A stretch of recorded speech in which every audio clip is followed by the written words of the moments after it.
Vichara ManiMala, Part 2, as part of the collected works of Sri Ramana Maharshi, page 280, Disciple.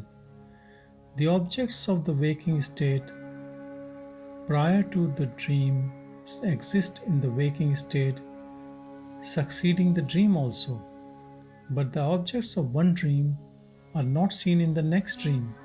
How then can the two states be regarded as similar? Guru. All objects are the transformation by nescience of the underlying consciousness. When a concept arises, they also arise, and when a concept ceases, they also cease.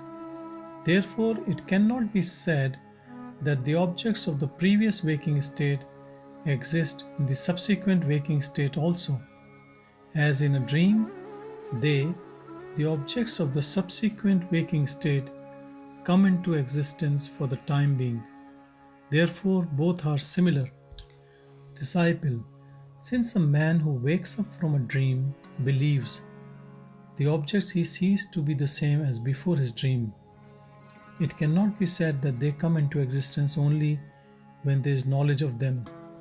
Objects exist permanently prior to and after the knowledge of them.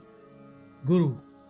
Just as the things which come into existence for the time being in a dream seem to have existed unchanged for a long time, so also do the objects which come into existence in the waking state on account of a strong nescience. The ideas of cause and effect in respect of these objects are also similar. Disciple.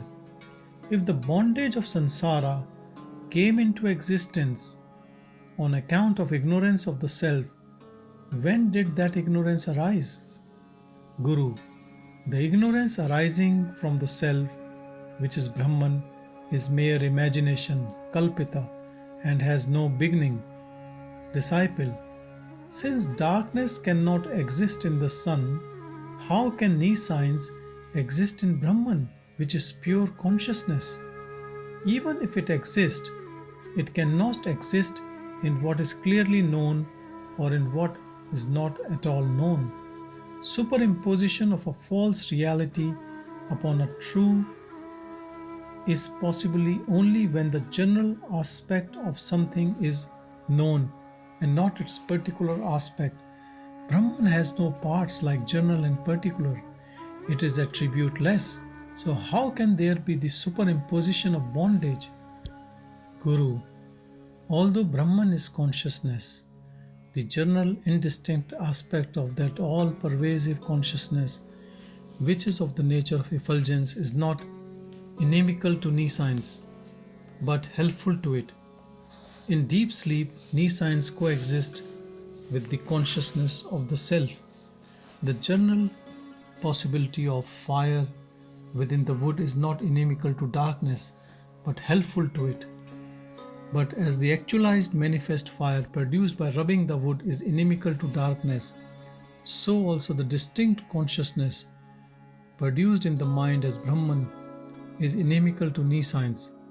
Although Brahman is without attributes and cannot therefore be cognized, its general existence is known even in the state of nescience in the form of I am, while its particular aspects like consciousness, bliss, etc. are not then known, but are known only in the state of knowledge.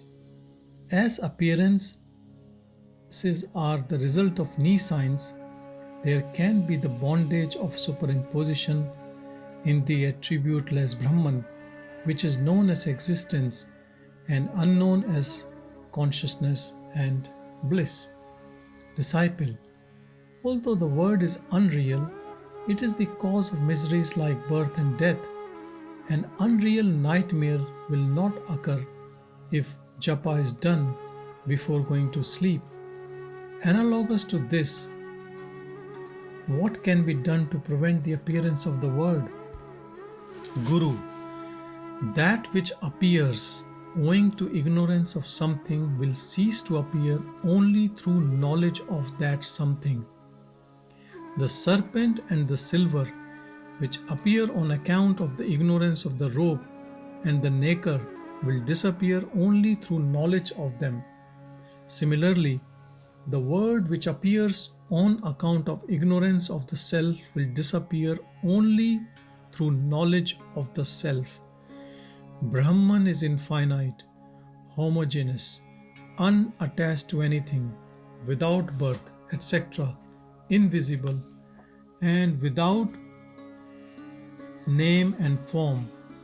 The knee signs imagined in it and its effects, namely the individual, the Lord, and the Word, are unreal in all the three periods of time. Whatever is seen is the play of the intellect, which is the effect of that knee signs. Brahman, while remaining unmoved, illumines the intellect. This intellect projects its false imagination in the states of waking and dreaming, and merges in the knee signs in the state of deep sleep. Just as the water of the mirage does not make the desert wet, this unreal thing, word, will not do any harm to me, who is its basis. Such a conviction is real knowledge. This is the means of liberation. I have already said this. Darkness will not disappear through anything except light. It will not disappear through ritualistic acts, meditation, upasana, etc. Upasana is the uninterrupted meditation upon a deity or a form or a word like Om until one becomes that deity or form or word. It is a technique which is not generally followed nowadays. Its modern equivalent is bhakti or devotion. The darkness of knee signs departs along with its effects from him in whose heart the light of knowledge arises. He remains always as the unattached and homogeneous self of the form of Brahman. Nothing came into existence in the past, nor is there anything existing now, nor will there be anything in the future, since the objects that are known do not really exist. The term witness and seer are not applicable. Since there is no bondage, there is no liberation. Since there is no knee signs, there is no knowledge. He who has known this and cast away the sense of duty is a sage or jnani. Whether his senses come into contact with their objects or not, he is unattached and free from desires. Therefore, even though he may appear to act, he does nothing. Disciple: how can the individual who is of the form of I, and is numerous and finite and subject to attachment and other forms of misery, be identical with Brahman, which is one and all pervasive and free from attachment and other forms of misery? If individual and Brahman are the same, who is that acts and who bestows the fruits of action? Guru. Although Brahman cannot be identical with the individuality of Jiva, which is limited to the inner organ, Antakarna, and which is the apparent meaning of I, it can be with the witness, Sakshi, which is the implied meaning of the word I. It is the reflected part, Abhasbhag, of the Jiva which performs action. The reflected part in Ishvara, God, which is the apparent meaning of the word Tat Brahman, bestows the fruits of action. There is no difference in the consciousness, which is the implied meaning of these words I and Tat. Nor do these two aspects, Jiva and Ishvara, really exist. Disciple: who is the Jiva? Who is the Sakshi or witness? Is not a witness other than the Jiva a sheer impossibility like the son of a barren woman?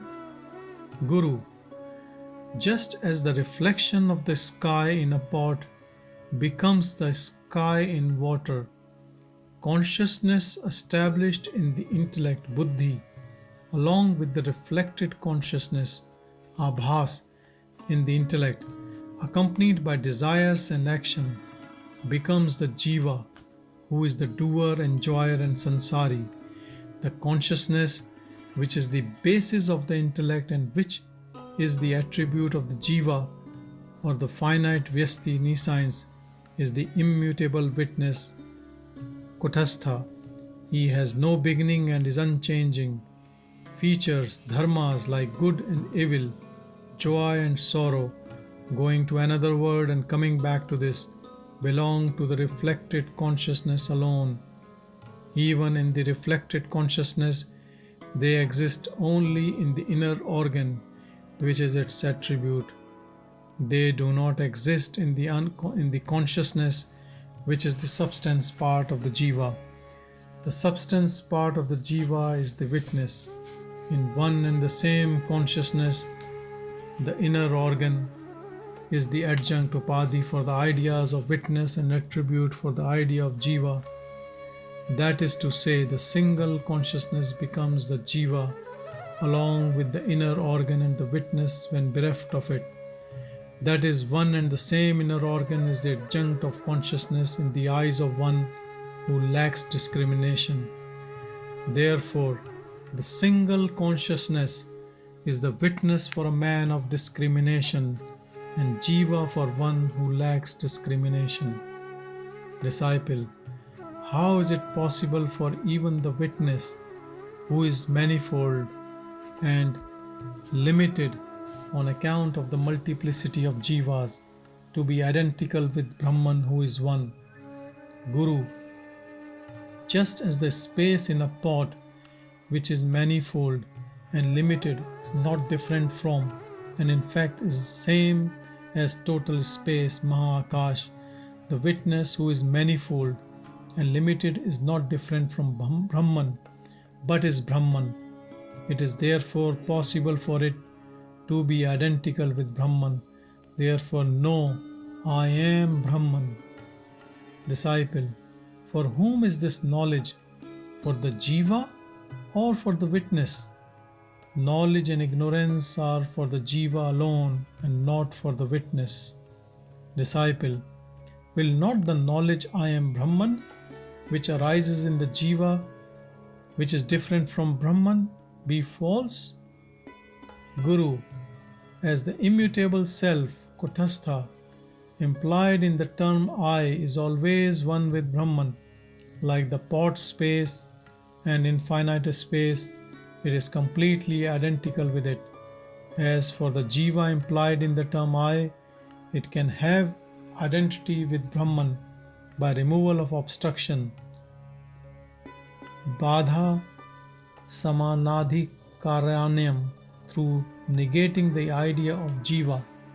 Just as the man one imagines, one sees in a post in a dim light becomes one with the post on the negation of the idea of its being a man.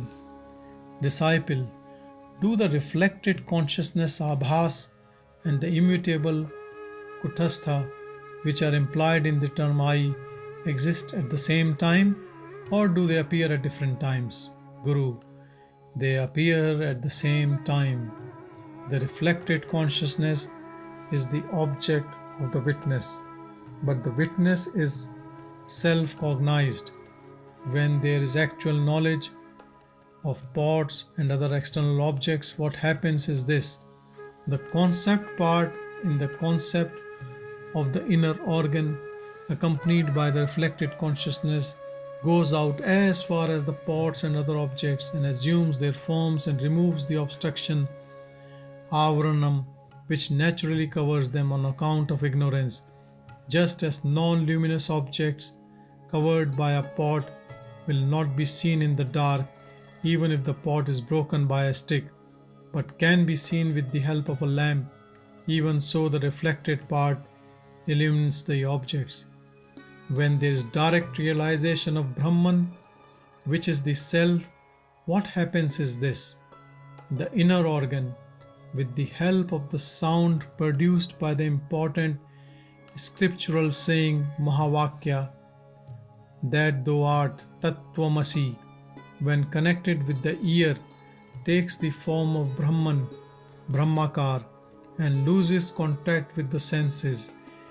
This is like the knowledge of the 10th man, Dasham, which arises through the sound produced by the sentence, "You are the 10th man," or like the ideas of joy and sorrow, which arise without any corresponding external objects.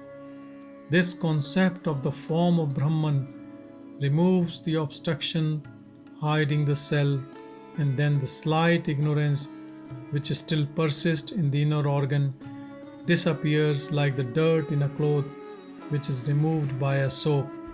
Thereafter Brahman becomes manifest by his own effulgence, like the light of the glorious sun which shines when slight obstructions like one's fingers held over one's eyes are removed, just as a lamp kept in a pot shines without the aid of another light when the pot is broken. Brahman too does not require the help of the reflected consciousness. Disciple: what are the chief antarang and secondary bahirang means of attaining this knowledge? Guru: ritualistic sacrifices and similar acts and meditation, upasana, performed without motive are the secondary means. The 4 qualifications, like discrimination.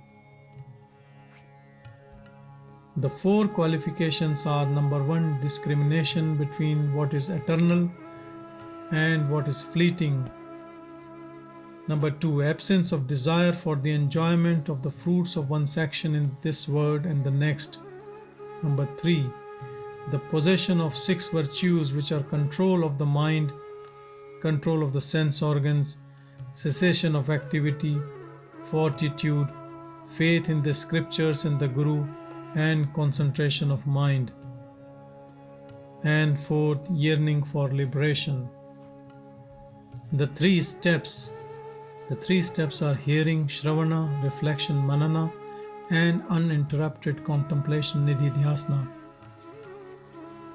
And the 1 inquiry into the meaning of that and though. These 8 make up the chief means. Disciple: if knowledge arises through the saying alone, where is the need for hearing, etc.? Guru: knowledge is of 2 kinds, namely study, free from defects, and unstudied, defective. Although an inferior aspirant, Mandadhikari, who has doubts and false notions, may have direct knowledge through the teaching of the saying, it will not produce the proper effect. It is defective. By constant practice of hearing, etc., the defect will be removed. This is the aim of hearing, etc. In the case of a superior aspirant, Uttamadhikari, whose inner organ is extremely pure and free from the doubts and false notions, so that studied direct knowledge will arise by merely hearing the saying. It is not necessary to have hearing, etc. again for removing the defects. He alone is liberated while alive, Jivan Mukta, whose wisdom is firm, Sthit Prajna. Disciple: what are the distinguishing marks of the sage and the ignorant person? Guru: the ignorant person is distinguished by his attachment, raga, the sage by dispassion.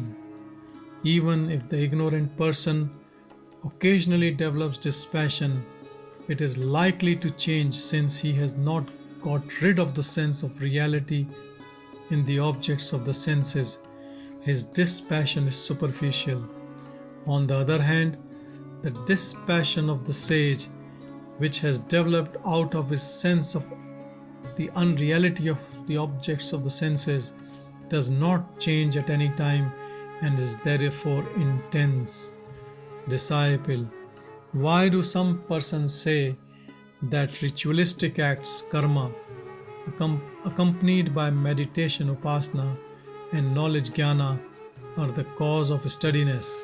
Guru: the idea that the self, which is separate from the body, is the doer and enjoyer, and the idea that the doer, the act, and its results are different from one another are the cause of ritualistic acts. The result is impermanent samsara. The self is of the nature of the unattached Brahman. The doer, the act, and the results are not distinct from the self. This is knowledge, and its fruit is eternal liberation. So how can these two coexist?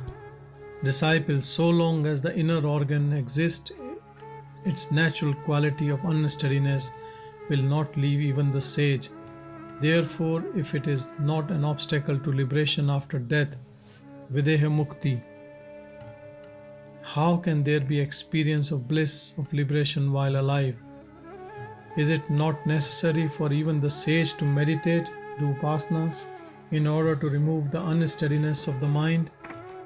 Guru, since samadhi and distraction are the same to a sage of steadfast wisdom, he does not enter into any action for the sake of steadiness of mind.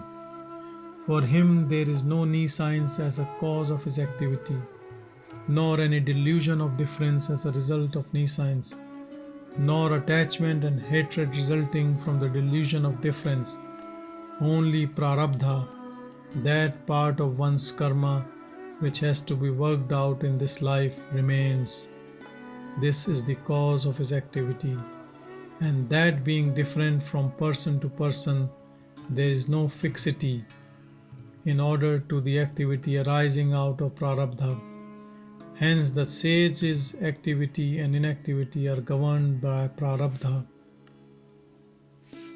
Therefore there can be desire for sense enjoyment and efforts to attain it, as in the case of Janaka and others, on account of the prarabdha responsible for enjoyment.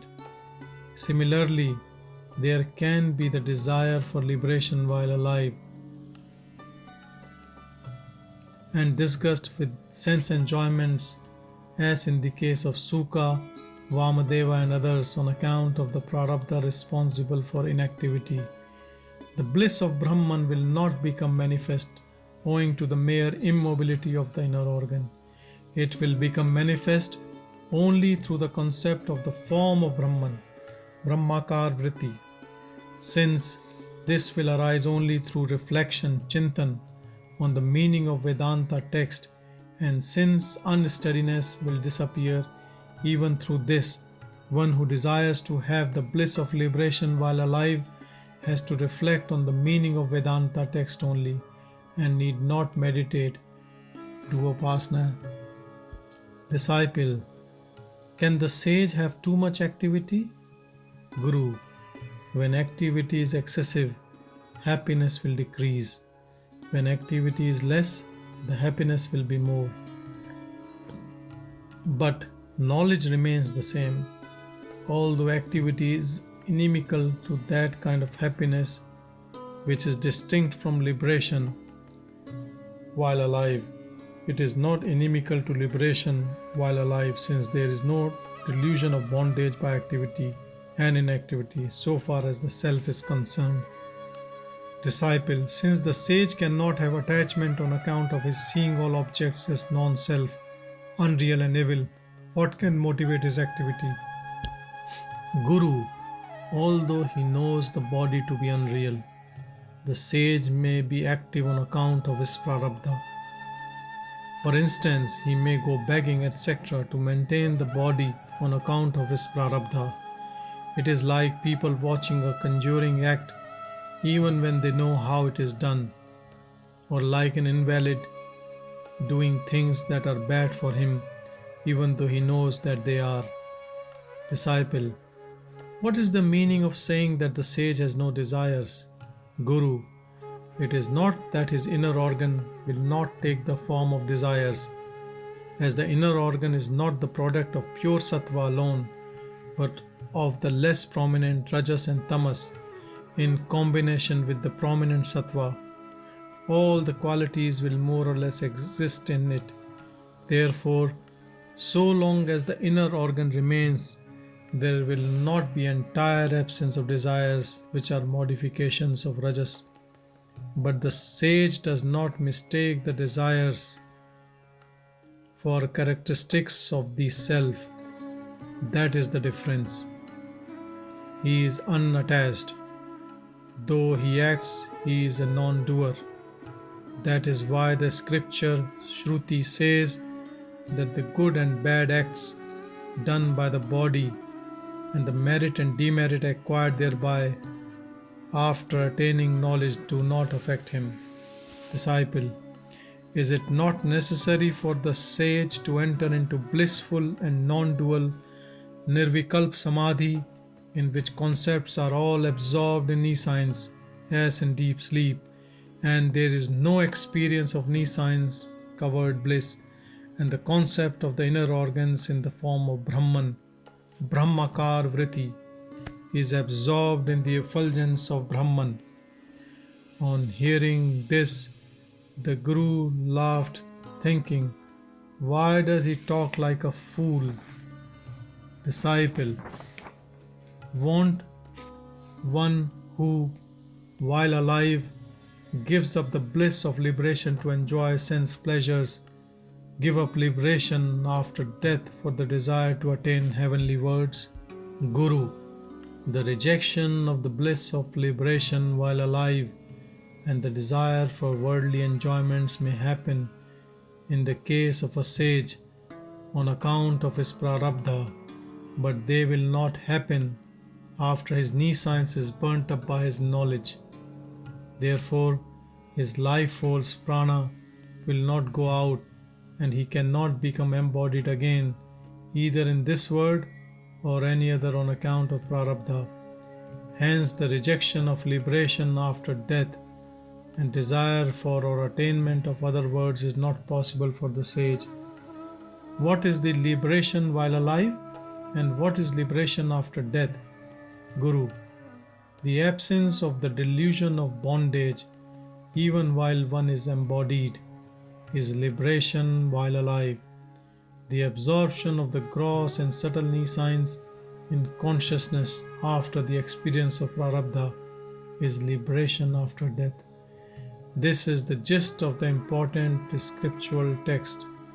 On hearing this, the disciple experienced the direct knowledge of his self, and after first experiencing liberation while alive, attained liberation after death.